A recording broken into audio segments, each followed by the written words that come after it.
Welcome to तत्संबोध। आज का जो हमारा लेक्चर है वो इकोनॉमिक्स के बेसिक कॉन्सेप्ट्स के ऊपर है। सबसे पहले ये जानना ज़रूरी है कि आखिर इकोनॉमिक्स हम पढ़ते क्यों हैं।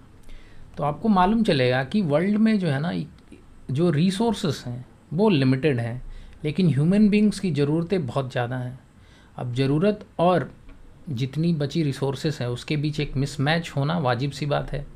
जब ऐसा होगा तो कम रिसोर्स है और ज़रूरत ज़्यादा है तो आपको ज़रूरत पड़ेगी कुछ टेक्निक्स लगाने की, और इसी फॉर्मल स्टडी का नाम है इकोनॉमिक्स, जिसमें रिसोर्स को बेसिकली इकोनोमाइज़ किया जाएगा, एफिशिएंट बनाया जाएगा। जैसे आप इसको एक तरह से फंडामेंटली देख सकते हैं कि आखिर इकोनॉमिक्स है क्या। तो जब आप पढ़ेंगे उसके अंदर तब आपको मालूम चलेगा कि कैसे कैसे लोग जो लिमिटेड रिसोर्स है उसको यूज़ करते हैं प्रोडक्शन में, यानी किसी चीज़ को बनाने में, फिर उस चीज़ को कंज्यूमर्स तक पहुंचाने में। तो इन सारी बातों का स्टडी आप इकोनॉमिक्स में करते हैं, चाहे वो इंडिविजुअल के लिए हो या फिर एक कलेक्टिव पूरे सिस्टम को आप स्टडी करते हो। लेकिन एक दूसरा क्वेश्चन ये आता है कि फिर इकोनॉमी क्या है, क्योंकि दोनों टर्म्स अलग अलग हैं, तो इसलिए हमने यहाँ लिया है। इकॉनमी होता है कि जब किसी कंट्री या रीजन के बारे में, जैसे कि आप भारत के बारे में बता रहे हो, या वर्ल्ड इकॉनमी के किसी सेक्टर को ले लिए, जैसे एशिया का ले लिए, यूरोप का ले लिए, अफ्रीका का ले लिए, या फिर विद इन इंडिया ही आप कह सकते हो नॉर्थ इंडिया का ले लो या नॉर्थ ईस्ट का ले लो। तो इस तरह से किसी जोग्राफिकल रीजन या किसी कंट्री के बारे में जब आप इकोनॉमिक्स की स्टडी करते हैं तब उसको एक इकॉनमी कहा जाता है। तो जब आप यूज़ में पढ़ेंगे इन दोनों टर्म्स को तो ऐसा आएगा कि इंडियन इकॉनमी और इकोनॉमिक्स सब्जेक्ट मैटर से डील करता है। तो ये एक छोटा सा डिफरेंस है जो कि ध्यान में रखना चाहिए। अब इकोनॉमिक्स जब आपको पता चल गया तो उसमें दो तरह की मेजर एक डिस्टिंक्शन है, और आप कह सकते हैं कि एरिया ऑफ स्टडी को इस तरह से बांटा गया है, जिसमें दो प्रमुख प्रकार हैं।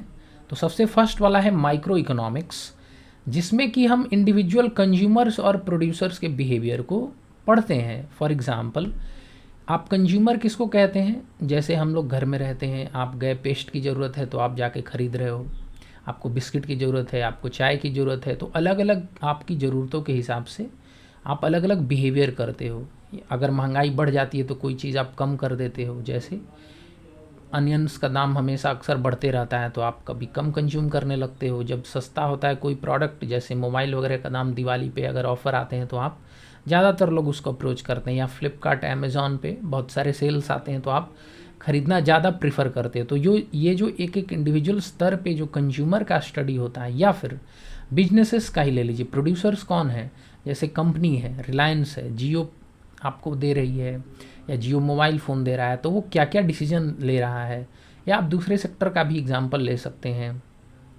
तो वो लोग कैसे कैसे डिसीजंस लेते हैं, उनकी अगर स्टडी होती है तो इसमें माइक्रो इकोनॉमिक्स इन्वॉल्व होता है। जबकि एक दूसरा प्रकार है जिसको मैक्रो इकोनॉमिक्स बोलते हैं, जो कि हमारे स्टडी का पार्ट है मेजरली अभी। उसमें क्या होता है कि आप किसी कंट्री का या किसी रीजन स्पेसिफिक का, जैसे अगर बिहार स्टेट का भी आप स्टडी कर सकते हो, बिहार में किसी ज़िले का भी स्टडी कर रहे हो, या फिर कंट्री एज ए होल को जब आप स्टडी करते हो, उसमें जो इकोनॉमिक्स के पैरामीटर्स होते हैं, और तब आप बड़े बड़े चीज़ों को देखते हो। जैसे आप एग्जाम्पल के तौर पे क्या देख सकते हो, आगे आने वाले लेक्चर्स में हम पढ़ेंगे जीडीपी या इन्फ्लेशन, या पूरे देश में एम्प्लॉयमेंट की क्या दर है या अनएम्प्लॉयमेंट का क्या दर है। तो ये जो मोटा मोटी देखा जाता है वो as a country as a whole को देखा जाता है, ऐसा नहीं कि किसी हाउस होल्ड के बारे में देखा जा रहा है, किसी घर के बारे में देखा जा रहा है। तो जब ऐसी परिस्थिति आती है तब उसको मैक्रो इकोनॉमिक्स में हम लोग डील करते हैं। अब बात आती है कुछ इकोनॉमिक सिस्टम डिफाइन किए गए हैं उनके बारे में जानने की। तो जो सबसे पहला है वो है मार्केट इकोनॉमी। अब मार्केट इकोनॉमी किसको कहते हैं? जहाँ पे कि कोई इंडिविजुअल हो या प्राइवेट फर्म्स होते हैं जो मेजर डिसीजंस लेते हैं कि क्या प्रोड्यूस करना है, क्या कंज्यूम करना है। आप एग्जांपल के तौर पे देख सकते हैं कि यूनाइटेड स्टेट्स जो था वो कोल्ड वार के दौरान या उससे पहले वो मार्केट इकोनॉमी पे ड्रिवन करता था। कहने का अर्थ है कि इसमें आप आज़ाद हैं एज एन इंडिविजुअल, सरकारें नहीं, लोग उसमें ये तय करते हैं कि क्या हमें बनाना है, क्या बेचना है, किस दाम पे बेचना है, ये सब मार्केट के अंदर डिटरमिन होता है। जबकि इसी चीज़ का एक एक्सट्रीम फॉर्म है जहाँ पे गवर्नमेंट बिल्कुल भी ख़त्म हो जाए तो उसको लेसेस फेयर इकोनॉमी कहते हैं, यानी गवर्नमेंट का हाथ जीरो हो जाए, ऐसा पॉसिबिलिटी नहीं होता है। ये जस्ट एक मतलब आप समझिए कि एक थेरेटिकल कॉन्सेप्ट है क्योंकि बिना गवर्नमेंट की तो अब तो संभव ही नहीं है। जबकि इसी फॉर्म में एक दूसरा है कमांड इकोनॉमी। कमांड इकोनॉमी को आप समझिए कि गवर्नमेंट जो होती है ना, उसके हाथ में मेजर इकोनॉमिक डिसीजंस होते हैं। जैसे उस देश में जितने मेजर सोर्स ऑफ प्रोडक्शन है वो गवर्नमेंट के हाथ में रहेंगे। गवर्नमेंट ही डिसाइड करेगी कि क्या चीज़ प्रोड्यूस होगा, कितने क्वांटिटी में होगा, किन किन लोगों के लिए होगा। तो इस तरह की चीज़ें जो होती है वो कमांड इकोनॉमी में देखने को मिलती है। अगर आप हिस्ट्री से थोड़ा सा अवेयर होंगे तो जो सोवियत यूनियन था वो कमांड इकोनॉमी का एक एग्जाम्पल था। भारत ने भी शुरुआत जो की थी वो लगभग कमांड इकोनॉमी के लिए ही की थी। आप भले ही मिक्स्ड इकोनॉमी लोग कहते हैं, लेकिन 80% वो कमांड इकोनॉमी ही था। तो मार्केट इकोनॉमी और कमांड इकोनॉमी को समझने के बाद आपको पता चलता है कि इसमें गवर्नमेंट का रोल इम्पॉर्टेंट है। ओके, अगर गवर्नमेंट का रोल ज़्यादातर है तो कमांड इकोनॉमी हो जाता है, कम है तो मार्केट इकोनॉमी है, बिल्कुल नहीं है तो लेसेस फेयर है। लेकिन आपको मालूम है कि आज की जो परिस्थिति है, ऐसे में किसी के लिए भी ये संभव नहीं है कि कम्प्लीटली प्राइवेट इंडिविजुअल्स पे छोड़ दिया जाए और कम्प्लीटली गवर्नमेंट कंट्रोल करे। तो हर जगह इन सब का एक मिक्स होता है। तो इसीलिए हम लोग क्या कहते हैं कि मिक्स्ड इकोनॉमी आज के टाइम का एक तरह से कहिए कि फैशन है। हाँ, ये हो सकता है कि मार्केट इकोनॉमी किस में ज़्यादातर है, माना डिग्री वेरी कर सकती है। तो इसमें होता क्या है कि मोस्ट ऑफ द डिसीजंस जो होते हैं वो मार्केट के अंदर ही तय होता है, लेकिन कुछ कुछ इंपॉर्टेंट जगहों पे गवर्नमेंट भी इंटरवीन करती है। तो ऐसे में आप कह सकते हैं कि ये मिक्स्ड इकोनॉमी है। हालांकि इंडिया को डिफाइन किया जाता है शुरू से ही मिक्स्ड इकोनॉमी, पर अगर आप ध्यान से पढ़ेंगे तो मैंने जैसे रिपीट किया पहले भी कि 80% लगभग सारी इकोनॉमिक सिस्टम भारत का 1950s में वो गवर्नमेंट ने अपने हाथ में किया था। क्योंकि हमारे यहाँ जो नेहरू जी थी वो सोवियत यूनियन के 5 ईयर प्लान से बहुत प्रेरित थे। ये एक अलग विषय डिस्कशन का है, पर आपको इतना जानना जरूरी है। हमारे इकोनॉमी में 4 इम्पॉर्टेंट सेक्टर्स होते हैं। ये सब हम लोग इसलिए पढ़ रहे हैं कि आगे आने वाले टाइम में अगर आपको कहीं कहीं पे यूज़ मिलता है तो आप इन टर्म से वेल एक्वेंटेड हों। तो जैसे पहला चीज़ है कि अभी भी हम यूज़ कर रहे थे कि प्राइवेट सेक्टर। प्राइवेट सेक्टर क्या है? जितने भी एंटरप्राइजेज हैं, जितनी कंपनीज़ हैं, अगर कोई प्राइवेट इंडिविजुअल कोई एक व्यक्ति के नाम पे हो या एक से ज़्यादा व्यक्ति अगर उसको होल्ड करते हैं तो ऐसे में उसको प्राइवेट सेक्टर के अंदर आप कैटेगराइज कर सकते हैं। ओके, अब जितने भी कंपनीज, फर्म्स, एंटरप्राइजेज हैं वो गवर्नमेंट के द्वारा जो ओन नहीं है, यानी सरकारी उसमें नहीं है लेकिन प्राइवेट है, तो उसको प्राइवेट सेक्टर कहेंगे। प्राइवेट कौन होता है? हम, आप या हमारा एक ग्रुप है जिसके नाम पे कंपनी रजिस्टर्ड है। जो दूसरा सेक्टर इंपॉर्टेंट होता है वो गवर्नमेंट का होता है। जैसे कि आप पब्लिक एडमिनिस्ट्रेशन को ले लीजिए। पब्लिक एडमिनिस्ट्रेशन में जैसे आप मोटर व्हीकल का या अपना डीएल लाइसेंस बनवाने जाते हैं, ये सब चीज़ पब्लिक एडमिनिस्ट्रेशन का पार्ट है। पुलिस हो गया, डिफेंस हो गया, मिलिट्री सर्विस, या बहुत सारे इंफ्रास्ट्रक्चर हो गए जैसे रेलवेज़, एयरवेज़, जो पब्लिक बसें हैं, ये सब गवर्नमेंट के हाथ में रहती है। हेल्थ केयर सर्विस, अभी कोरोना का देख लीजिए, वैक्सीन का डिस्ट्रीब्यूशन हो गया, ये गवर्नमेंट के हाथ में चल रहा है। या बहुत सारे एजुकेशन, सरकारी स्कूल हो गए, पीएसयू हो गए, यानी जितनी चीज़ें ये गवर्नमेंट ओन्ड करती है वो गवर्नमेंट सेक्टर के हाथ में आता है। तीसरा सेक्टर होता है हाउस होल्ड सेक्टर। अब जितने भी आप, हम लोग हैं जो एक साथ रहते हैं, एक कॉमन किचन शेयर करते हैं, उसको कॉमनली हाउस होल्ड कहा जाता है। तो जितने भी पॉपुलेशन हो गए, लोग हो गए, उन सबको आप ह्यूमन बींग्स को हाउस होल्ड सेक्टर में कैटेगराइज कर सकते हो। तो आप एक तरह से 3 सेक्टर समझ गए। इसमें एक चौथा सेक्टर भी आता है, एक्सटर्नल सेक्टर। एक्सटर्नल सेक्टर वो है जहाँ गुड्स एंड सर्विसेज देश के बाहर से आयात या निर्यात हो, इंपोर्ट एक्सपोर्ट का जो चीज़ होता है ना, वो सारे के सारे इसमें होते हैं। ये चारों सेक्टर कहीं ना कहीं आपको इंडिविजुअली आपको ध्यान में आएगा। यहाँ पे एक ध्यान देने वाली बात ये है कि प्राइवेट सेक्टर और हाउस होल्ड सेक्टर में एक डिफरेंस है। सपोज़ करिए कि अगर किसी आदमी के नाम पे कोई कंपनी रजिस्टर्ड है तो वो कंपनी जो है वो प्राइवेट सेक्टर में आएगी, लेकिन वो व्यक्ति जो है वो हाउस होल्ड सेक्टर में ही आएगा। तो इस बात को आप ध्यान रखिएगा। फैक्टर्स ऑफ प्रोडक्शन, ये अक्सर आप पढ़ेंगे इसमें कि आखिर प्रोडक्शन जब होता है किसी कंपनी या एंटरप्राइज या फर्म, ये तीनों एक ही नाम है, तो उसमें क्या क्या इनपुट आउटपुट आते हैं। खास करके इनपुट जो होता है, क्योंकि प्रोडक्शन के पहले होता है ना, और उसको मिला के एक डिज़ायर्ड आउटपुट होता है जो आप बनाना चाहते हैं। तो वो एक मेन रूप से कौन कौन सी चीज़ें होती हैं वो इस डायग्राम की मदद से आप, जो फैक्टर ऑफ प्रोडक्शन है, फैक्टर्स हैं, वो आपको इनपुट साइड में अगर किसी प्रोडक्ट को बनाने में जो चीज़ें लगती हैं मेनली, उसको कहा जाता है। तो आप देख सकते हैं कि फर्म में कुछ इनपुट आता है तब जाके डिजायर्ड आउटपुट आता है। तो जब आप इनपुट की स्टडी करते हैं, यानी इस चीज़ को बनाने में क्या क्या चीज़ एकदम फंडामेंटल है, तो उसमें आप पाएंगे कि एक एंटरप्रेन्योर है, ये वो व्यक्ति है जो रिस्क लेता है किसी बिजनेस को चलाने के लिए। तो जब रिस्क लेता है तो बदले में इसको प्रॉफिट मिलता है। दूसरी बात है कैपिटल। अब जैसे मशीनरी चाहिए आपको किसी चीज़ को प्रोड्यूस करने के लिए, या बिल्डिंग चाहिए, तो उस पर आप जो पैसा लगेगा उसको लाने में, तो उसको आपको इंटरेस्ट देना पड़ता है। साथ साथ मान लीजिए आपने कहीं से लोन लेके वो चीज़ लिया होगा तो उसके लिए आपको देना पड़ेगा। साथ साथ जब लेबर काम करते हैं उस कंपनी में तो उसको फ्री में तो कोई काम करेगा नहीं, काम करेगा तो आपको सैलरी या वेजेस देना होगा, तो वो चीज़ भी रखती है। और जो मेन इंपॉर्टेंट चीज़ है रिसोर्सेस, जैसे हो सकता है कि आपको लैंड की ज़रूरत पड़े, हो सकता है आपको रॉ मटेरियल की, raw material in the sense मान लीजिए कि आपका कोई पावर प्लांट है जिसमें इलेक्ट्रिसिटी प्रोड्यूस होता है और वो थर्मल बेस्ड है या कोयला बेस्ड है, तो कोयला एक रॉ मटेरियल हो गया। अब इन सब चीज़ों पे जो आप पैसे देते हो रेंट के फॉर्म में देते हो। तो बेसिक बात ये है कि आपको अभी मालूम क्या चला कि किसी फर्म से कोई डिजायर्ड आउटपुट आपको चाहिए तो ये 4 इम्पॉर्टेंट मोस्ट फंडामेंटल इनपुट जरूरी है, जिसमें आपको पता चल रहा है कि किससे क्या लेते हैं और क्या देते हैं एक्चुअल में। ओके, तो आई होप कि आपको फैक्टर ऑफ प्रोडक्शन की जानकारी हो गई होगी। साथ साथ हम अब आउटपुट को देखते हैं। तो आउटपुट में आप देखिए क्या चीज़ें होती हैं, 2 बातें हैं। आउटपुट से इंटरमीडिएट गुड्स निकलता है और फाइनल गुड्स निकलता है। इंटरमीडिएट कहने का मतलब है कि जो मार्केट में अभी बिक नहीं रहा पूरी तरह से कंजम्पशन के लिए, यानी आप वहाँ मार्केट से खरीदिए और लाकर अपने लिए यूज़ कर रहे हैं, जब वो ऐसी चीज़ है जिसका अभी यूज़ किसी और चीज़ को प्रोड्यूस करने में होता है। फॉर एग्जांपल रोल्ड स्टील यहाँ लिखा हुआ है, आप देखते हैं स्टील के बहुत सारे बॉक्स बनते हैं, तो स्टील का एक सीट पहले प्रोड्यूस होता है और फिर वो सीट जाके कहीं पे और बॉक्स बनता है।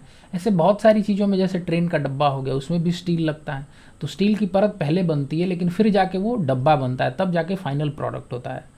जबकि आउटपुट में एक फाइनल गुड्स जो होता है, फाइनल कहने का मतलब होगा कि अब रेडी टू यूज़ हो गया।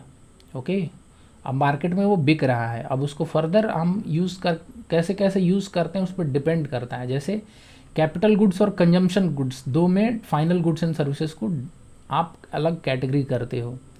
कैपिटल का मतलब हो गया कि बहुत लॉन्ग टर्म के लिए आप यूज़ करते हो उन चीज़ों को, जैसे ट्रैक्टर का एग्जांपल आप ले लिए।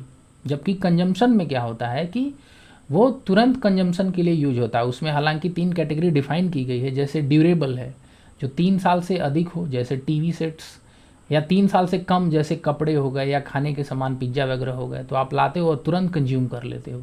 और इसमें सर्विसेज को भी कैटेगराइज किया जाता है जो कि बहुत लॉन्ग टर्म में नहीं होता। जैसे आप एजुकेशन देख लो, है ना, टीचर आपको पढ़ाते हैं तो आपको क्या मिल रहा है, एक तरह का सर्विस मिल रहा है। या हेल्थ केयर में आप जाते हैं तो हेल्थ केयर सर्विस मिलता है।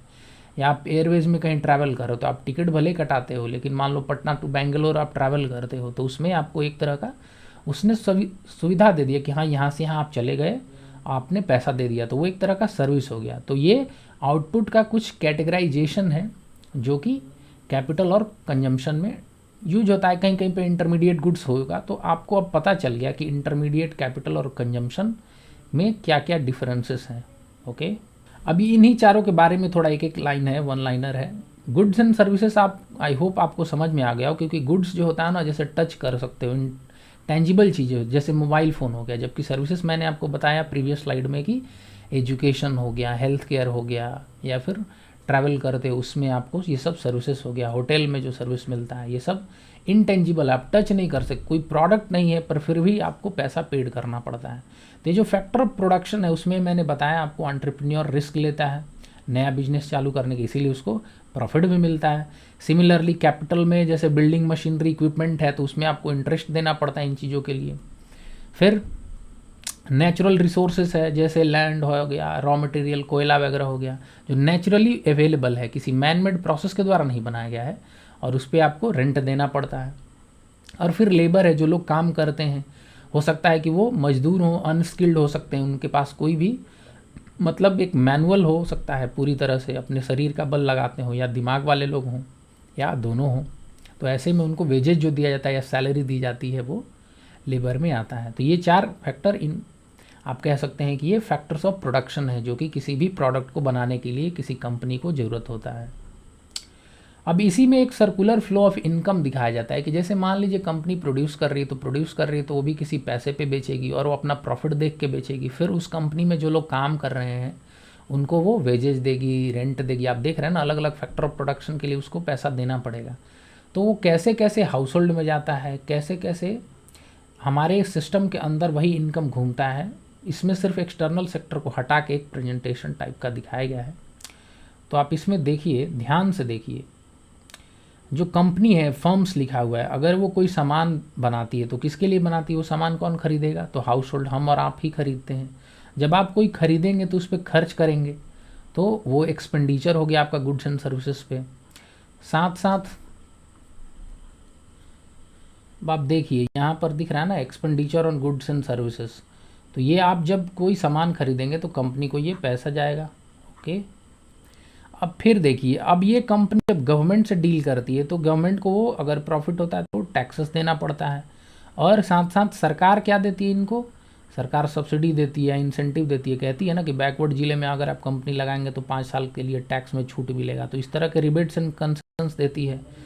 तो एक तरह से आप देख सकते हैं कि ये कैसे फ्लो हो रहा है। साथ साथ जब गवर्नमेंट और हाउस होल्ड, हम और आप गवर्नमेंट से कैसे डील करते हैं, तो जिनका इनकम उस तरह से हो तो बहुत सारा टैक्सेस भी आप भरते हैं, और सब्सिडी भी मिलती है, जैसे पीडीएस में मिलता है ना, जहाँ पे आप खरीदते हो, या टिकट में बहुत जगह मिलता है, या रिजर्वेशन मिलता है, तो उसमें भी इनकम में कहीं कहीं आपको कुछ मिलता है, तो वो सब्सिडी एक तरह का, माने मॉनेटरी जहाँ फ़ायदा होता है, रिजर्वेशन में तो आपको मॉनेटरी ज़्यादा फ़ायदा नहीं होता है, पर जहाँ पे मॉनेटरी चीज़ें मिलती हैं वहाँ के लिए ये आप देख सकते हैं। फिर फाइनेंशियल सिस्टम, जैसे बैंक को मान लीजिए, अब अगर किसी कंपनी को प्रॉफिट होगा तो क्या करेगी, सेविंग्स में जमा करेगी, जाकर बैंक में, या किसी और फाइनेंशियल इंस्टीट्यूशन में, स्टॉक मार्केट में लगाएगी, और अगर उसको इन्वेस्टमेंट करना है तो कहाँ से लोन लेगी, बैंक से ही। आपको याद है नीरव मोदी बहुत सारे इन्वेस्टमेंट कर रहे थे। फिर हाउस होल्ड, हम लोग भी क्या करते हैं, बैंक से बोरो करते हैं, किसी को घर बनाना हो गया, किसी को कार लेना हो गया, तो अलग अलग काम के लिए आप लेते हैं, बोरोइंग्स करते हैं, और कई लोग सेविंग्स भी करते हैं, यानी बैंक में पैसा जमा करते हैं। अब बैंक से सरकार भी पैसा लेते रहती है, आप देखते हैं कि सरकार हमेशा डेफिसिट में ही रहती है। डेफिसिट मतलब इसका खर्च ज़्यादा है इसके इनकम से।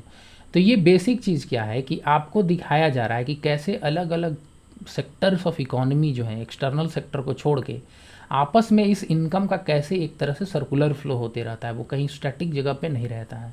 ओके, आपको फाइनली इस लेक्चर में ये समझ में आया कि इकोनॉमिक्स और इकोनॉमी में क्या डिफरेंस है। फिर 2 टाइप्स की आप इकोनॉमिक्स पढ़े, माइक्रो मैक्रो। फिर आगे जाके हम सेक्टर्स ऑफ इकोनॉमी पढ़े, फिर फैक्टर्स ऑफ प्रोडक्शन आउटपुट, जिसमें कैपिटल, इंटरमीडिएट और कंजम्पशन गुड्स आपने पढ़ा। फिर आगे जाके हमने देखा कि कैसे सर्कुलर फ्लो ऑफ इकोनॉमी होता है। तो ये सारी चीज़ें मिलकर आपको एक फंडामेंटल बेस बनाने में काम आएगी। आगे जाकर हम लोग जीडीपी वगैरह भी पढ़ सकते हैं। तो आई होप कि आपको ये बातें समझ में आ गई होगी। Thank you.